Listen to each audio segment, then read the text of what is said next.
I'm Cara Mitchell, 28, the black sheep of my wealthy Boston family.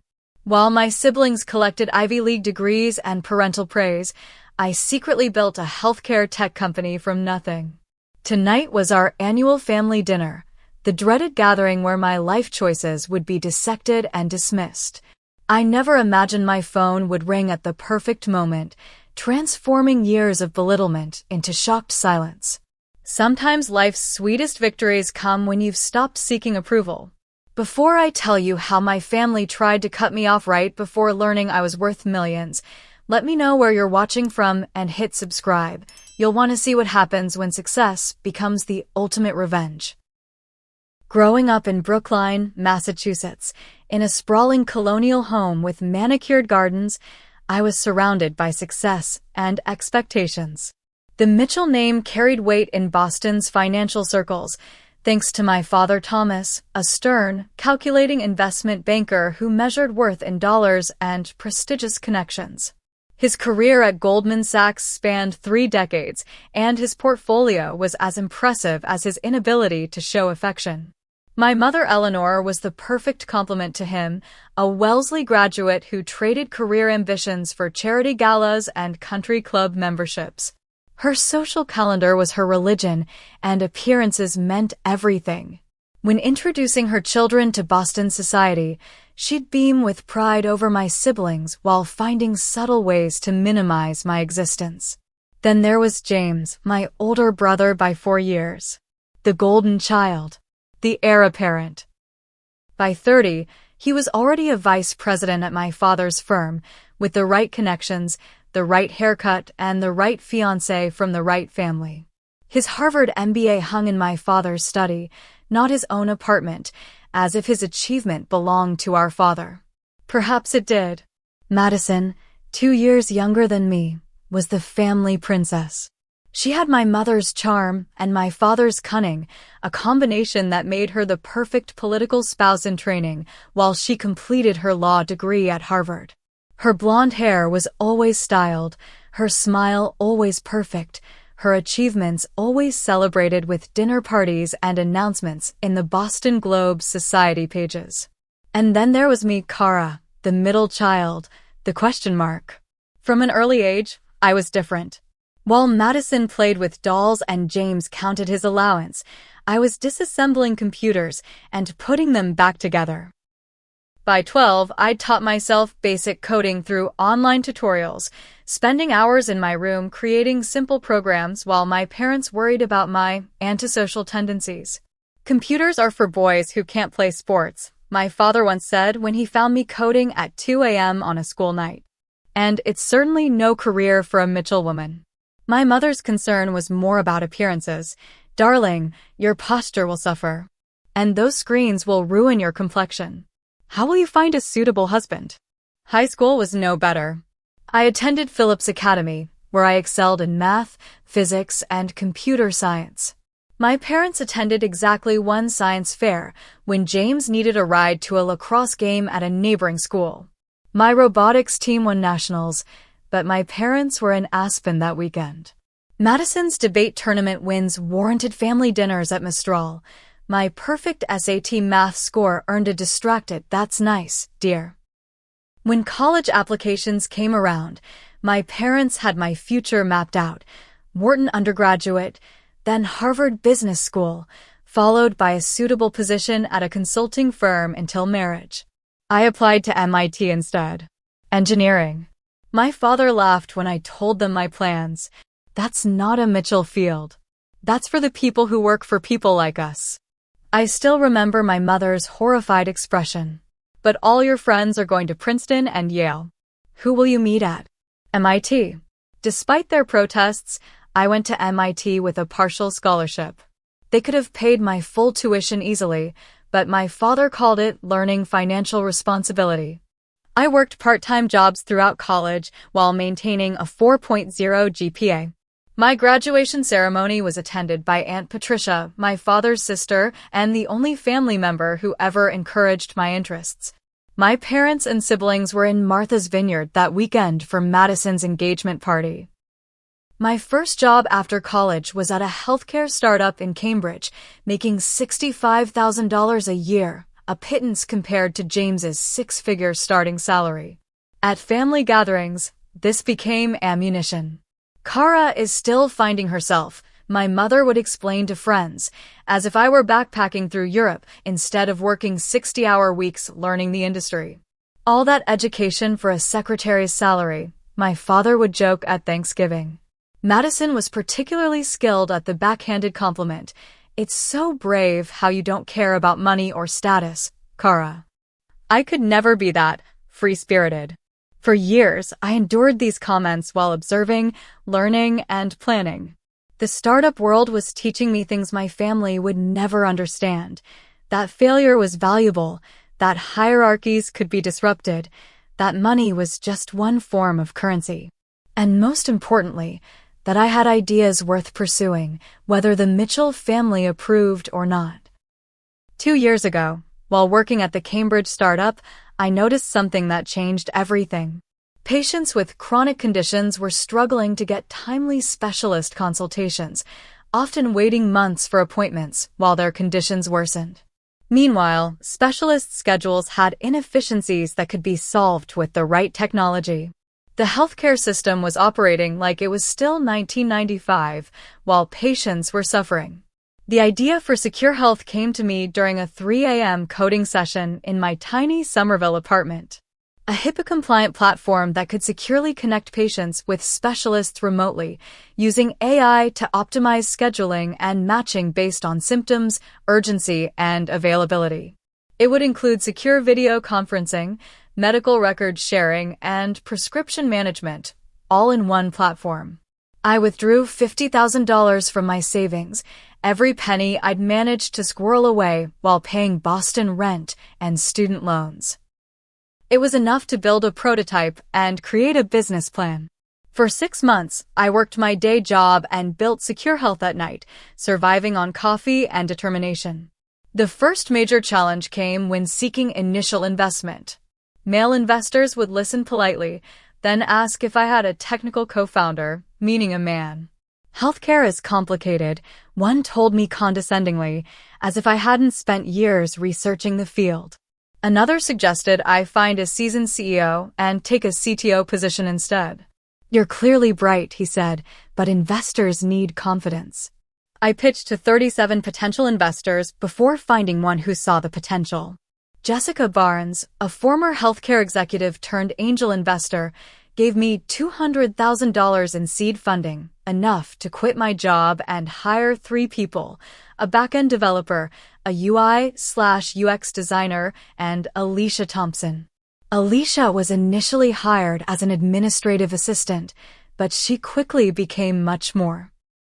With a background in healthcare administration and a fierce work ethic that matched my own, she understood my vision immediately. This isn't just software, she said during her interview.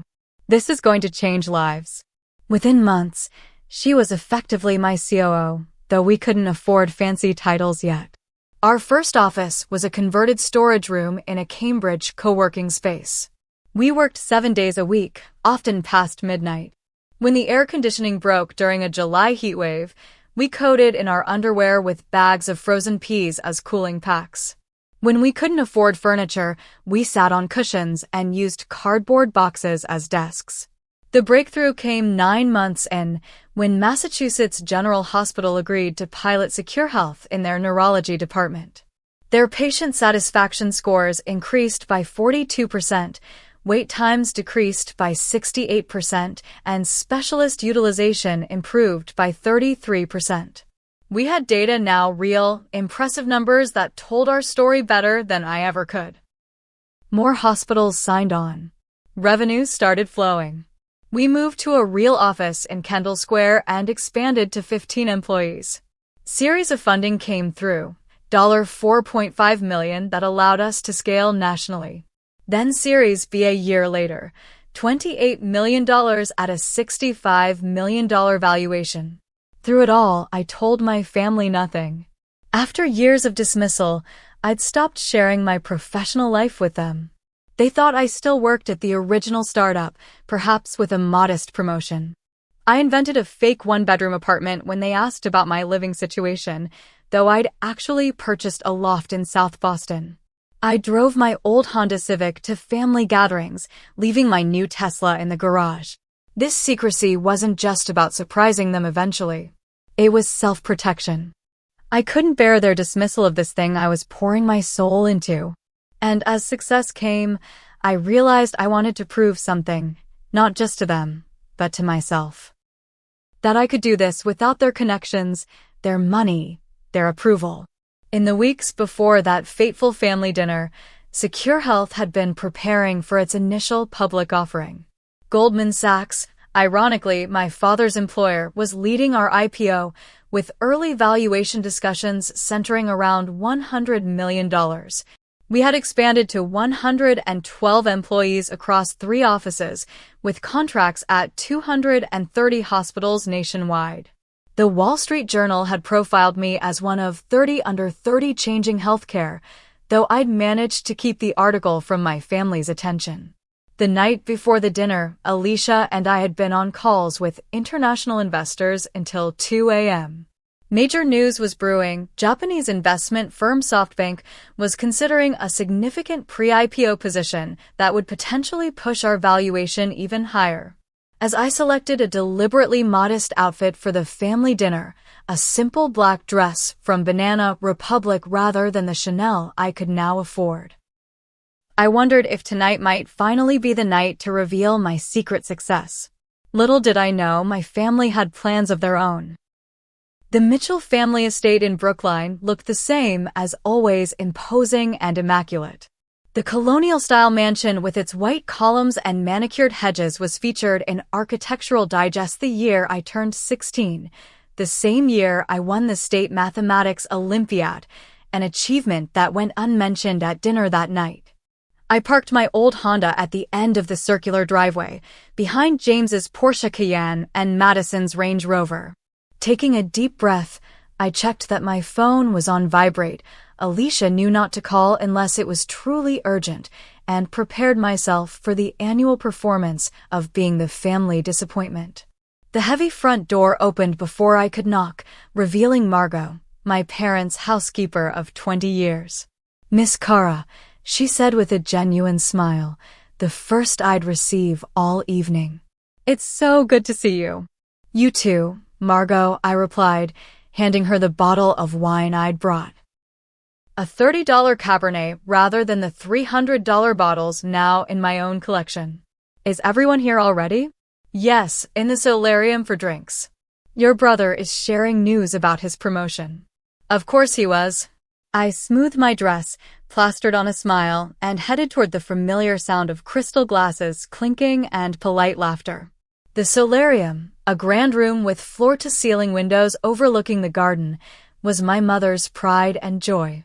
Tonight it was filled with the usual suspects, my father holding court by the fireplace, my mother arranging canapes with surgical precision, James gesturing animatedly while Madison nodded with practiced interest.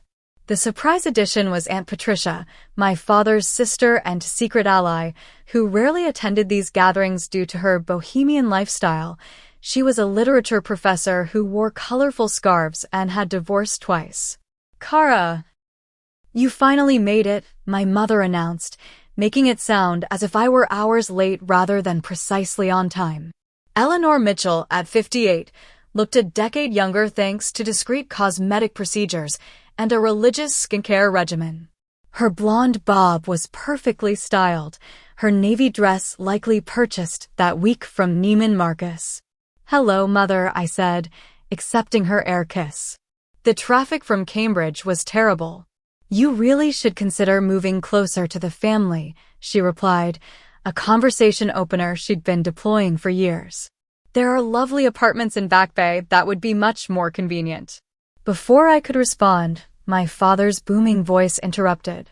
"There she is, the computer whiz."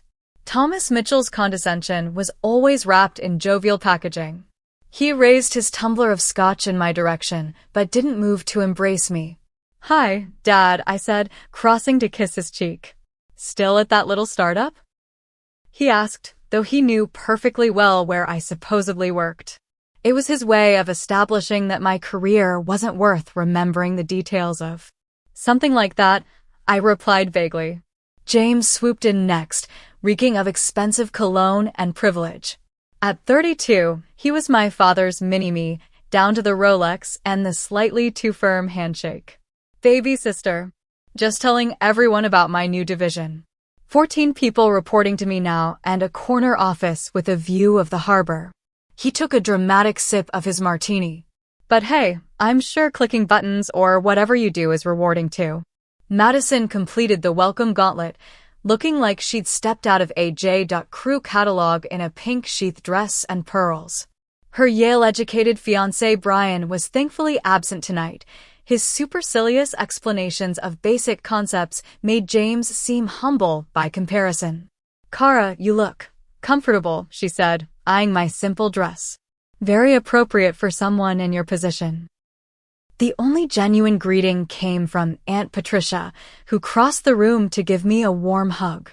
At 63, Patricia Mitchell was everything my father was not: warm, curious, and blissfully unconcerned with social hierarchies.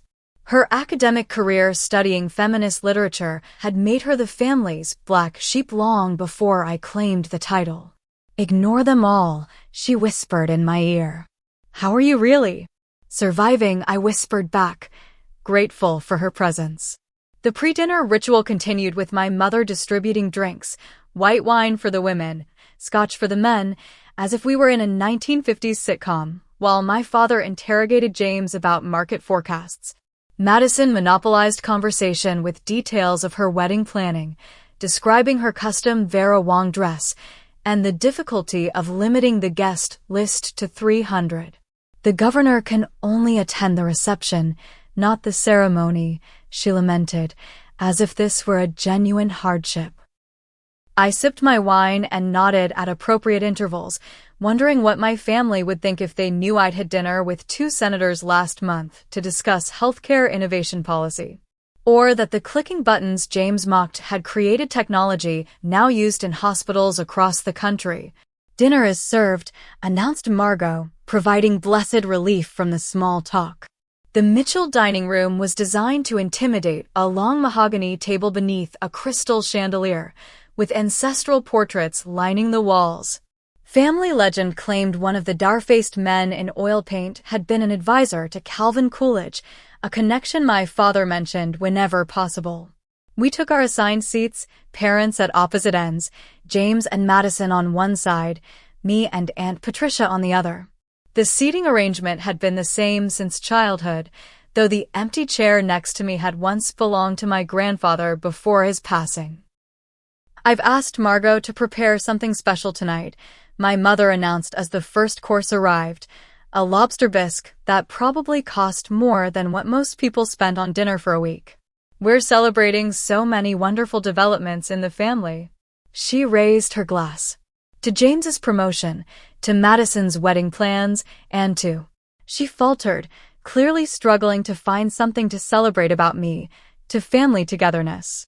The annual tradition of updates began as we ate, a Mitchell family ritual where each person shared their recent accomplishments. It was as much a competition as it was a conversation, with my parents scoring each contribution through subtle nods or frowns. James led with details of his promotion, the bonus structure, and how his team had handled a particularly complex merger. My mother asked follow-up questions designed to highlight his achievements further, and they selected you over how many other candidates, darling? Madison followed with wedding updates, seamlessly transitioning to her law school accomplishments and her fiancé Brian's political connections. His mentor thinks he could run for state senate before he's 40, she added with practiced modesty. As the main course arrived, roast duck with seasonal vegetables, all eyes turned to me. And what about you, Cara? My father asked, his tone suggesting he expected little. Anything new with your computer job? I felt the familiar tightening in my chest, the urge to reveal everything battling with years of protective secrecy. This was the moment I'd both dreaded and anticipated for years. Actually, I began carefully, the healthcare app I've been working on is doing well. We've expanded to several hospitals, and that's nice, dear, my mother interrupted, clearly finding the topic uninteresting. James, tell everyone about the new summer house you're looking at in Nantucket. And, just like that, I was dismissed again. James launched into a detailed description of waterfront properties while I pushed duck around my plate, wondering why I still allowed these dynamics to hurt me after all these years. Aunt Patricia caught my eye across the table and gave me a small, encouraging smile. She alone seemed to sense that I was holding something back. Little did any of them know, the real drama of the evening was yet to begin. As Margot cleared the main course dishes, my father cleared his throat, the Mitchell signal for an important announcement. The table fell silent immediately. Even Madison paused her monologue about wedding flowers. Your mother and I have been doing some estate planning, he began, swirling the remaining scotch in his glass. With James's career advancement and Madison's upcoming nuptials, it seemed an appropriate time to revisit the family's financial arrangements. My mother nodded with rehearsed solemnity. This clearly wasn't a spontaneous discussion. As you know, the Mitchell name carries certain expectations, my father continued. We've always emphasized making choices that honor the family legacy and contribute to its continued prosperity. I felt a familiar knot form in my stomach. Whenever my father spoke about family legacy, it was inevitably followed by criticism of my life choices. James will be taking over as the trustee of the family's main investment portfolio next year, he announced, nodding proudly at my brother. And following Madison's wedding, we'll be gifting her and Brian the Cape Cod property to give them a proper start. It's the logical choice, Madison added unnecessarily. Brian's political aspirations will benefit from a family home with historical significance. My father turned to me then, his expression shifting from pride to something more clinical. Which brings us to you, Cara. I sat straighter, feeling the air in the room change. Aunt Patricia's hand found mine under the table and squeezed gently. Your mother and I have given this considerable thought, he continued. And while we've supported your unconventional choices for some time, we've come to a decision. My mother set down her wine glass with deliberate precision. We're cutting you off completely, she announced, as if commenting on the weather. Effective immediately. The words hung in the air. Though I hadn't relied on family money since college, the finality of the statement and the public way it was delivered felt like a slap. The annual allowance, any future inheritance considerations, access to the family vacation properties, all of it, my father elaborated. Until you demonstrate more appropriate choices befitting a Mitchell. Appropriate choices? I repeated, finding my voice. You mean abandoning my career for something you approve of? Don't be dramatic, Cara, Madison interjected. They just want what's best for you. You're wasting your potential at that little tech job. James nodded in agreement. The family has a reputation to maintain. Your choices reflect on all of us. I looked around the table, taking in their expressions, my father's stern disapproval, my mother's practiced concern, Madison's poorly concealed satisfaction, and James's paternalistic disappointment. Only Aunt Patricia looked genuinely distressed on my behalf. What exactly do you expect me to do? I asked, surprised by the steadiness in my voice. Quit my job? Go back to business school? Marry someone from your approved list? Don't take that tone, my mother warned. We're trying to help you course correct before it's too late. 30 is approaching quickly, and you have nothing substantial to show for yourself. The irony of her statement might have made me laugh if it weren't so painful.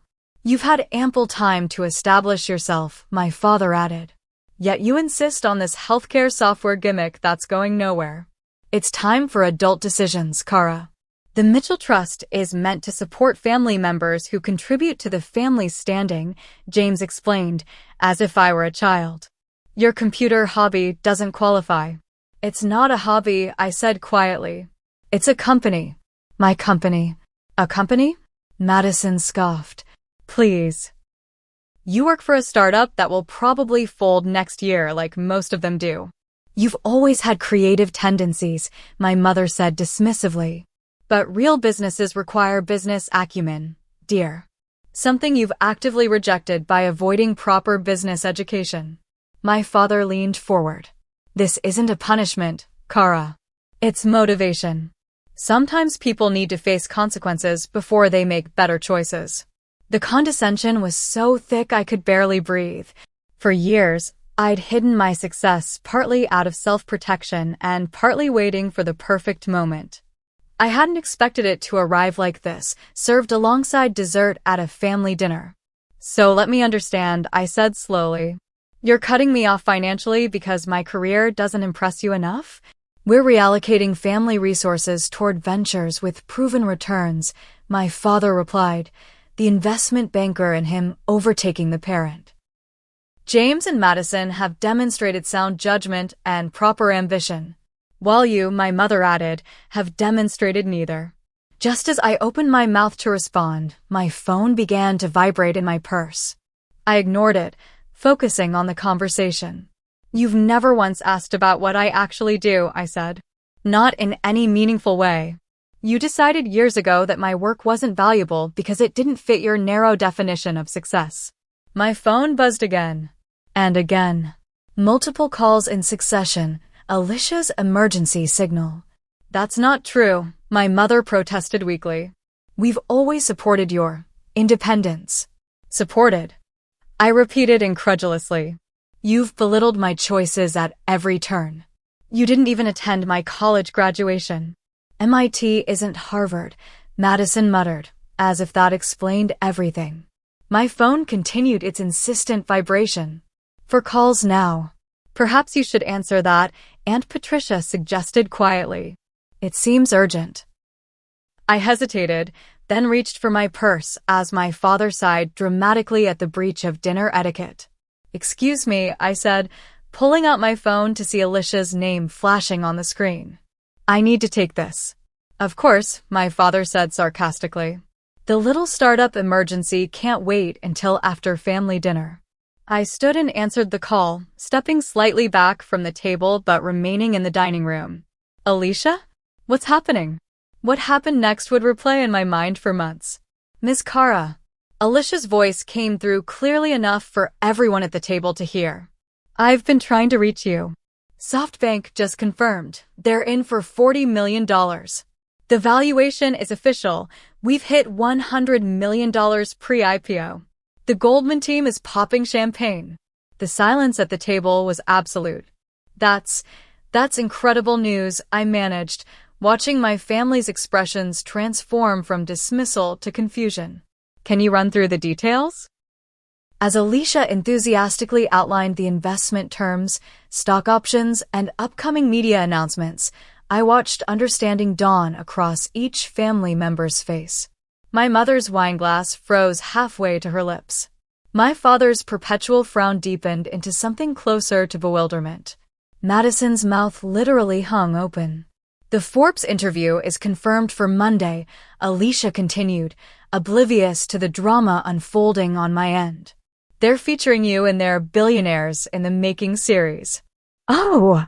And the Hospital Association wants you to give the keynote at their annual conference. The CEO called personally.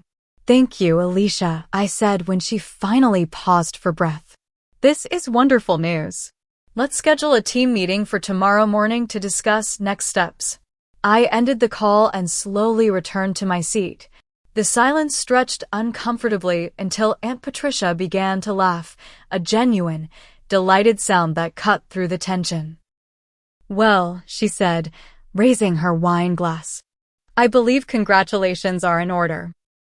The tableau before me was almost worth the years of dismissal, 5 frozen faces in various states of shock and disbelief. My mother recovered first, her social training kicking in automatically. Cara, darling, she said, her voice honey-sweet in a way it had never been when addressing me. What wonderful news. Why didn't you tell us about your business success? My father's face had transformed from confusion to calculation. I could practically see him reassessing my value in real time. 100 million, he repeated slowly. In valuation? For your healthcare application. Secure Health. I supplied the name they had never bothered to learn. Yes, we're preparing for our initial public offering, led by Goldman Sachs. I couldn't resist adding, your firm, Dad. James looked like he'd been slapped. You're working with Goldman? With which team? Marcus Steinberg's group, I replied, naming one of the most prestigious partners and my father's contemporary. He's been incredibly supportive. Marcus is handling your IPO personally? My father's voice had lost its patronizing edge, replaced by something that sounded almost like respect. He hasn't led a healthcare offering in years. He made an exception, I said simply. He believes in what we're building. Madison, never one to stay quiet for long, jumped in with forced enthusiasm. This is amazing, Cara. I always knew you were smart with all that computer stuff. The transparent attempt to rewrite history might have been amusing if it weren't so insulting. Did you? I asked mildly. That's not how I remember it. My phone buzzed again, a text this time. I glanced down to see a message from Alicia. Wall Street Journal wants exclusive comment on SoftBank deal.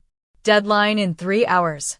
Also, your photo shoot for Inc. is confirmed for Tuesday. I looked up to find my mother studying me with new eyes. Is that a Cartier watch? She asked, noticing my wrist for the first time that evening. The rose gold tank watch had been my gift to myself when we secured Series B funding. Yes, I confirmed. Last year's model. And your dress, she continued, reassessing the simple black design she had dismissed earlier. That's not Banana Republic, is it? Celine, I admitted. I dressed down for family dinners. The implications of this statement, that I had been deliberately hiding my success and wealth from them, hung in the air. My father cleared his throat, businessman mode fully engaged now. Cara, clearly we've had a misunderstanding about your professional situation. Perhaps we should revisit our earlier discussion. About cutting me off? I asked bluntly. He winced at my directness. About the family financial arrangements. Obviously, circumstances have changed. Have they? I asked. My circumstances haven't changed in the last 15 minutes. I'm exactly the same person with exactly the same career that you were deeming unworthy of family support. Don't be difficult, dear, my mother interjected. Your father is trying to fix a simple misunderstanding. It's not a misunderstanding, I replied. You made yourselves perfectly clear. My choices don't align with Mitchell family values. My career isn't prestigious enough. I'm not contributing to the family legacy. James, ever the strategist, shifted to damage control. We were concerned because you seemed to be struggling, he offered. You never mentioned any of the success. I wonder why, and Patricia murmured into her wine glass. How much are you worth? Madison asked bluntly, always focused on the bottom line. I regarded her thoughtfully. Secure Health is valued at $100 million pre-IPO. I own 51% of the company. A quick calculation silenced the table again. That's over $50 million, my father said carefully. On paper, currently, I confirmed. The IPO is expected to double that at minimum. And we have international expansion beginning next quarter. My mother reached across the table to grasp my hand, a gesture so unfamiliar it took me by surprise. Sweetheart, this is wonderful news. We need to celebrate properly. I'll call the club tomorrow, arrange a special dinner. That won't be necessary, I interrupted gently, withdrawing my hand. Nonsense. This is a major achievement for the family, she insisted. We should mark the occasion appropriately. For the family? I repeated. A moment ago, I wasn't Mitchell enough to qualify for family resources. Now my achievement belongs to the family. My father shifted uncomfortably. Cara, perhaps we were hasty earlier. Family decisions should be made with complete information.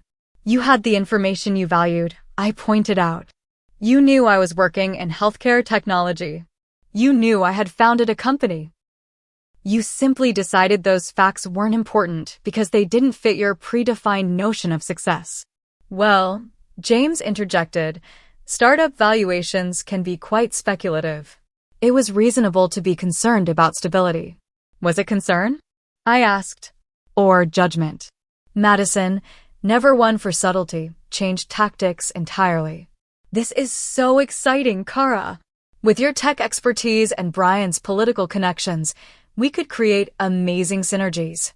He's been looking for innovative healthcare platforms to champion in his campaign. The transparent attempt to leverage my success for her fiancé's political ambitions was breathtaking in its audacity. And Dad, she continued eagerly, imagine the investment opportunities for the family fund. Getting in before the IPO would be incredibly advantageous. My father nodded, already calculating potential returns. We should discuss how to structure the family's investment position. I could call Marcus tomorrow. Stop, I said quietly but firmly. Just stop. They all turned to me with varying expressions of confusion. I'm not looking for family investment, I stated clearly. Secure Health has all the funding it needs. But surely a pre-IPO family position would be beneficial, my father began. No, I cut him off. It wouldn't. Our cap table is set. What about board positions? James suggested. A Mitchell presence would lend credibility. Our board is also complete, I interrupted, with members who have believed in the company from the beginning. My mother looked genuinely bewildered. But darling, now that we understand the situation, we want to support you properly. Now that you know I'm rich, I corrected her gently. That's different from support. Aunt Patricia coughed discreetly to hide her smile. That's not fair, Madison protested. We're family. Family supports each other's success. Does it? I asked. Where was that sentiment an hour ago? My father, ever the pragmatist, tried a different approach. The past is the past, Cara. Let's focus on moving forward. The Mitchell network can open doors for your company that would otherwise remain closed. I regarded him thoughtfully. What doors do you think remain closed to a $100 million company with Goldman Sachs as its IPO underwriter? He had no answer for that. I appreciate the sudden interest in my career, I said, standing up. But I think I'll be leaving now. I have an early meeting tomorrow. You're leaving? My mother looked alarmed. But we haven't even had dessert. We need to discuss your media strategy, your investment planning. Your father has excellent connections for wealth management. I have financial advisors, I said, picking up my purse. And a PR team. And lawyers. And every other professional service I need. But we're your family, she insisted, as if that trumped all other considerations. I looked at her sadly. Yes, you are. Which is why I kept coming to these dinners year after year, despite knowing exactly what to expect. Despite knowing that nothing I achieved would ever be enough. My father stood as well, his expression serious. Cara, don't be hasty. Family relationships are more important than momentary disagreements. I agree, I said. Which is why I'm going to take some time to think about what kind of relationship I want with this family moving forward. I turned to Aunt Patricia, who was watching the scene with a mixture of pride and sadness. Would you like a ride home? She gathered her things immediately. I would love one. As we headed toward the door, my phone buzzed with another text. I glanced down to see Alicia's message. Financial Times wants to feature you as Healthcare Innovator of the Year. Need confirmation by tomorrow. Madison, never one to admit defeat, called after me. Cara, we're hosting a dinner party next weekend for Brian's political supporters. It would be wonderful if you could attend and discuss healthcare innovation. I paused at the door and turned back to the table, taking in the scene one last time, the opulent dining room, the expensive wine, and the family that had never seen me until I became valuable to them. I'll check my schedule, I said politely. But I should warn you, my speaking fee for political events starts at $50,000.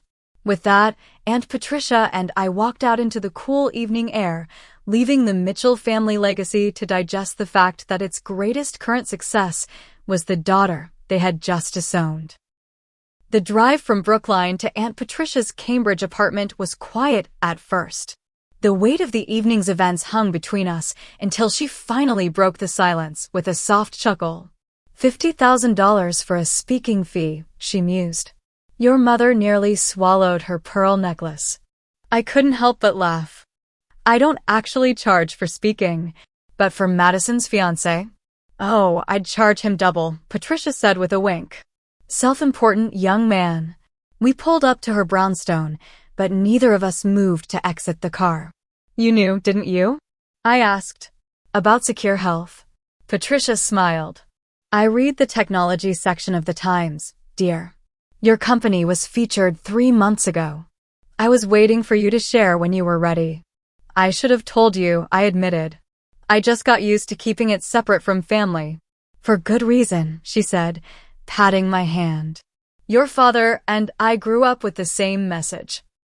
Success is measured by the right schools, the right clubs, the right investments. It took me until my 40s to break free of that mindset.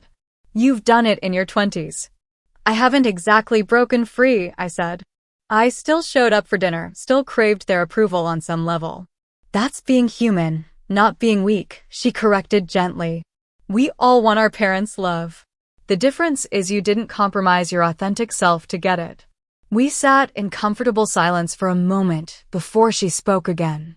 What will you do now? About the family. I considered the question carefully.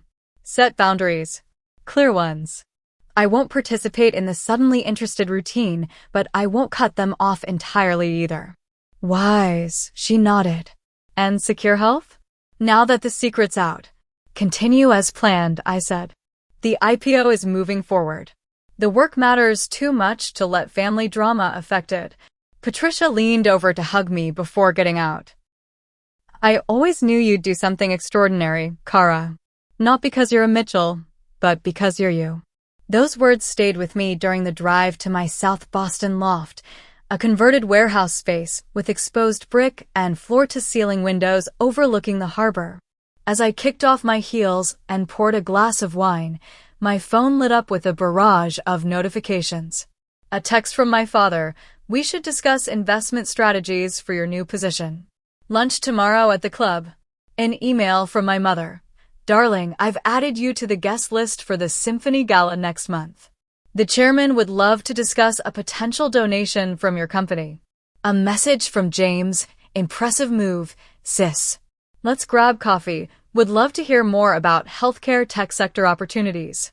And most transparently, from Madison, Brian would love your input on his healthcare platform. Also, would Secure Health consider a donation to his campaign? P.S. Can I introduce you to my friend Thomas? Harvard Med, family money, very eligible.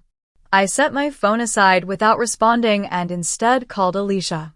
I'm so sorry, she said immediately. I had no idea you were at a family dinner. I should have been more discreet. Don't apologize, I interrupted. Your timing was actually perfect. Really, she sounded relieved. So they took the news well? They took it exactly as I expected, I replied. Suddenly, my computer hobby is fascinating, and I'm being added to guest lists I've never qualified for before. Ouch, Alicia said sympathetically. What are you going to do? Focus on what matters, I said decisively. We have an IPO to prepare for, hospital systems to support, and actual lives to improve. Family politics can wait. Speaking of which, Alicia transitioned to business mode. The team wants to celebrate the SoftBank news. Breakfast meeting at 8 o'clock? Perfect, I agreed. Oh, and Alicia? Order the good champagne. The team deserves it. After hanging up, I walked to my window and gazed out at the Boston skyline. For years, I'd lived in two worlds, the struggling daughter at family dinners and the successful CEO in boardrooms. Now those worlds had collided, and I needed to establish how they would coexist going forward. The next morning, I arrived at Secure Health's Kendall Square offices to find the team already gathered in our glass-walled conference room. 35 faces looked up expectantly, developers, designers, healthcare specialists, and administrative staff who had believed in the vision when few others did. Before we pop the champagne, I said, setting down my bag, I want to thank each of you. What we've built isn't just valuable in market terms. It's valuable because it matters. Every day, patients connect with specialists who can help them because of what we've created together. Alicia handed me a flute of champagne and raised her own. To secure health, she toasted. And to Cara, who saw what healthcare could be when everyone else was stuck on what it was. After the celebration, I retreated to my office to find a delivery waiting, an elaborate flower arrangement the size of a small tree, with a card from my mother, so proud of our brilliant daughter. Love, Mom and Dad. I stared at the card, struck by the absurdity of it. 24 hours earlier, they were cutting me off from the family finances. Now I was their brilliant daughter. As I contemplated what to do with the flowers, my assistant popped her head in. Your father's called 3 times, she informed me. And your brother's in the lobby. James is here. I asked, surprised. Says he was in the neighborhood, she replied with air quotes. Should I send him up? After a moment's consideration, I nodded. Give me 5 minutes, then show him in. When James entered my office, his expression was a mixture of awkwardness and calculation. He whistled low as he took in the space. The floor-to-ceiling windows, the modern furniture, the framed Wall Street Journal article about secure health. Nice setup, he commented, hands in the pockets of his bespoke suit. Very tech startup chic. What brings you to Kendall Square, James? I asked, not offering him a seat. Dad's office is downtown. Can't a brother visit his successful sister? He asked with a forced smile. Of course, I replied, though you've never done so before. He had the grace to look slightly embarrassed. Look, Cara, about last night. Let me stop you there, I interrupted. If you're here with investment proposals or partnership ideas, I'm not interested. That's a bit harsh, he frowned. We're family. Yes, we are, I agreed. Which is why I'll have lunch with you someday, talk about neutral topics, even attend family holidays. But secure health is off limits for family involvement. That's not very business savvy, he argued. The Mitchell connections could. The Mitchell connections haven't been offered to me for the past 4 years while I built this company, I pointed out. I'm not interested in them now. That's because we didn't know. You didn't ask, I corrected him. There's a difference. He shifted uncomfortably, then tried another approach. Dad feels terrible about last night. The cutting off thing, it was meant to motivate you. We had no idea you were already successful. And if I wasn't? I asked. If I was exactly who you thought I was, a mid-level employee at a struggling startup, would cutting me off still have been appropriate? He had no answer for that. James, I have a meeting in 10 minutes with actual investors who believed in this company before knowing its valuation. So, unless there's something else. He straightened, businessman mask sliding back into place. Right. Well, I'll tell Dad you're busy. Maybe dinner next week? He wants to make things right. Tell him I'll call when I'm ready, I said firmly. And James? The next time you're genuinely interested in what I do, I'd be happy to explain it. But only if you really want to know. After he left, I instructed my assistant to send the flower arrangement to the children's ward at Massachusetts General Hospital. Then I turned my attention back to the work that mattered, finalizing our IPO paperwork, reviewing our international expansion plans, and preparing for the Forbes interview. In the weeks that followed, I maintained my distance from family efforts to ingratiate themselves. My mother's calls went to voicemail.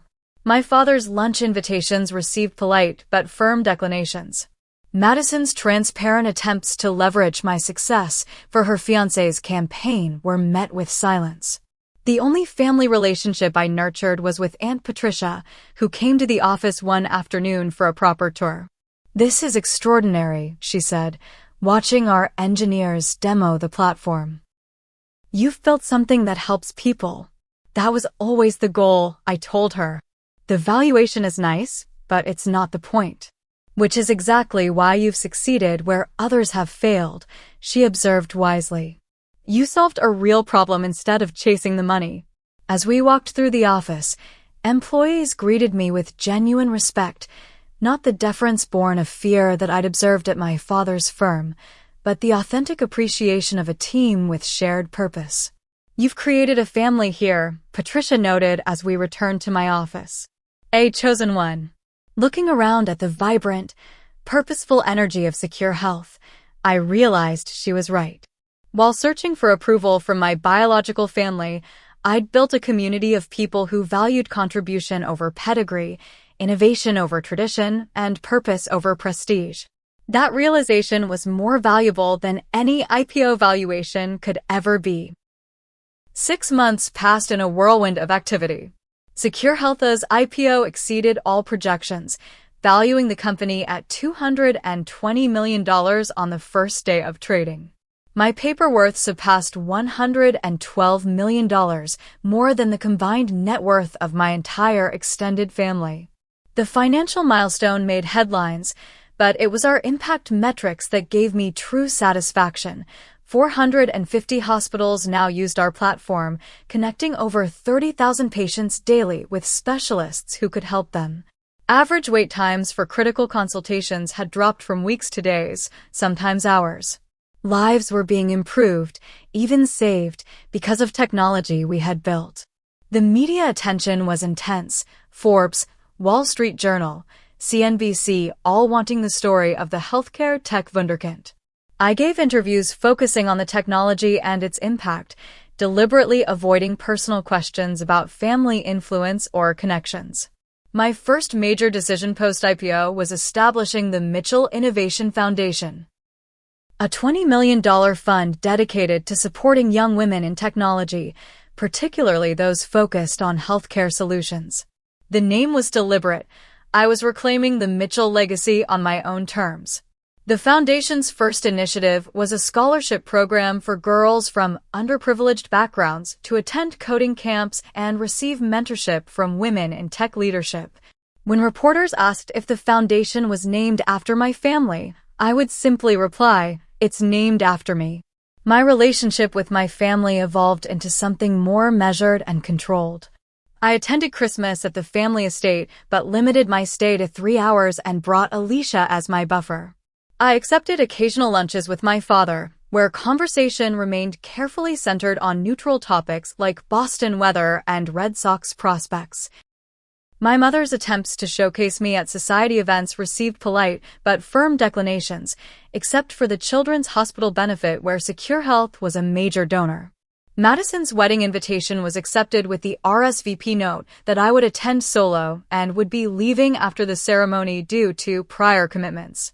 The only family relationship that deepened was with Aunt Patricia.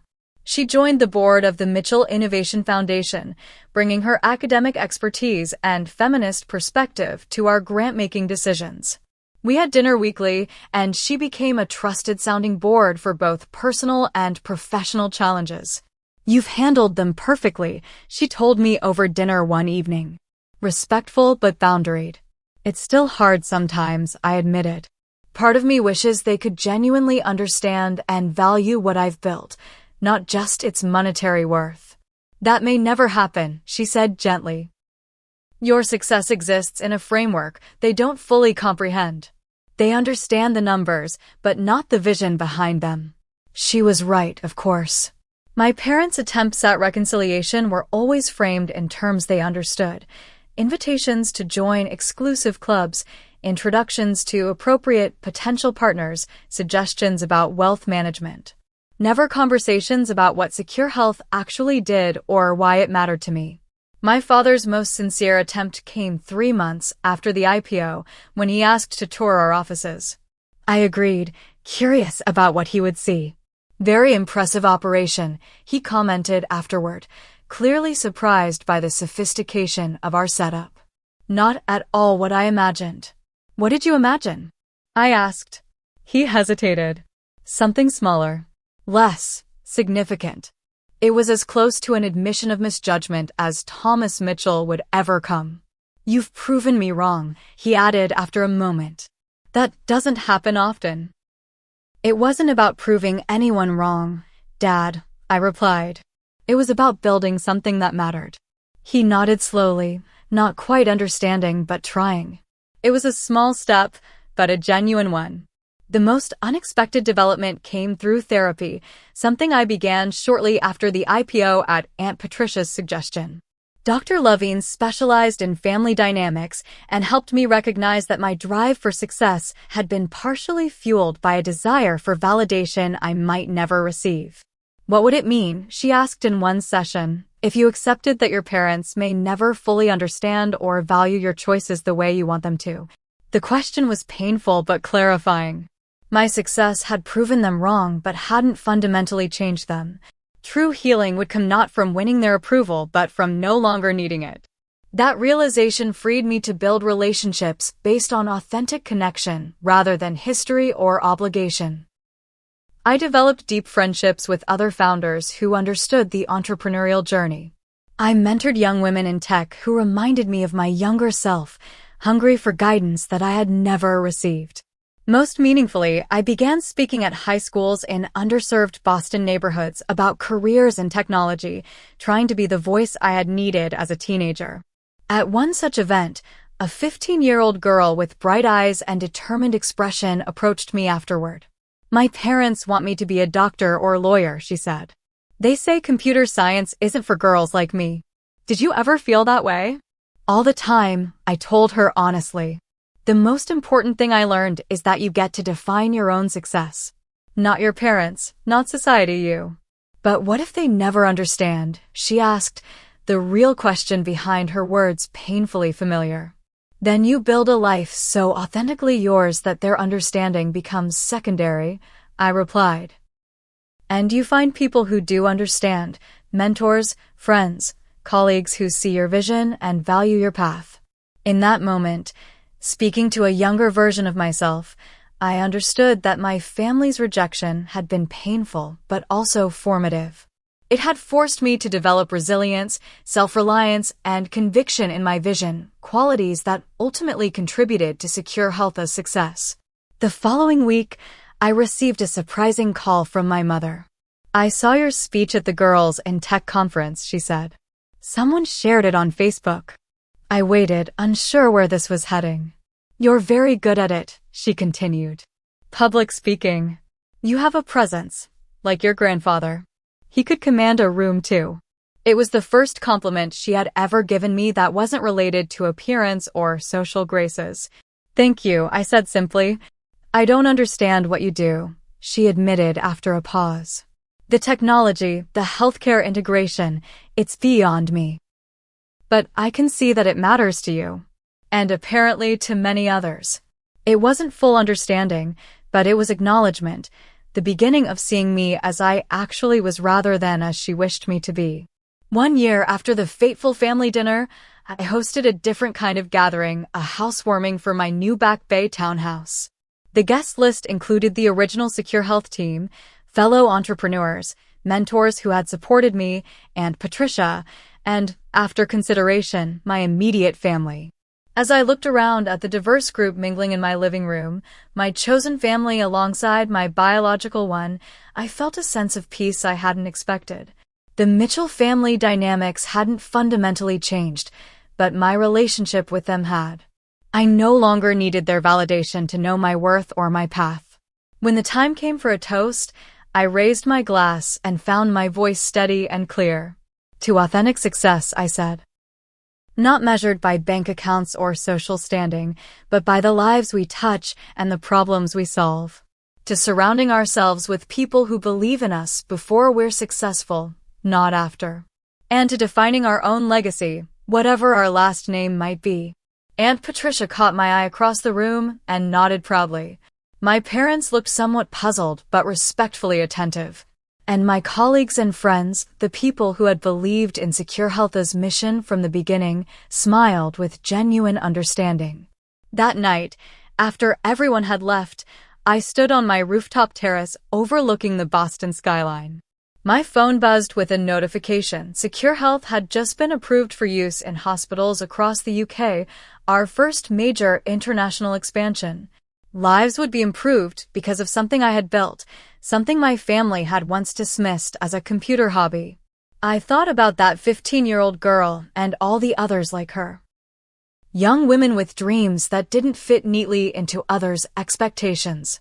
If my story could help them stand firm in their own vision, then being cut off at that family dinner was ultimately a gift.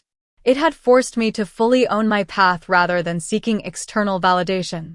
Sometimes the most painful rejections lead us to our greatest strengths. Sometimes being cut off from what we think we need pushes us to discover what we actually require. And sometimes the most powerful reply to "we're cutting you off completely" isn't an argument or a defense. It's building something so meaningful that it speaks for itself. Has your family ever dismissed your dreams or tried to push you down a path that wasn't right for you? How did you respond? I'd love to hear your stories in the comments below.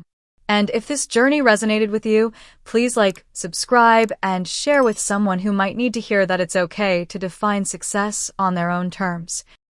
Remember, the most powerful validation is the kind you give yourself. Thank you for listening to my story, and may you all find the courage to build a life authentically your own.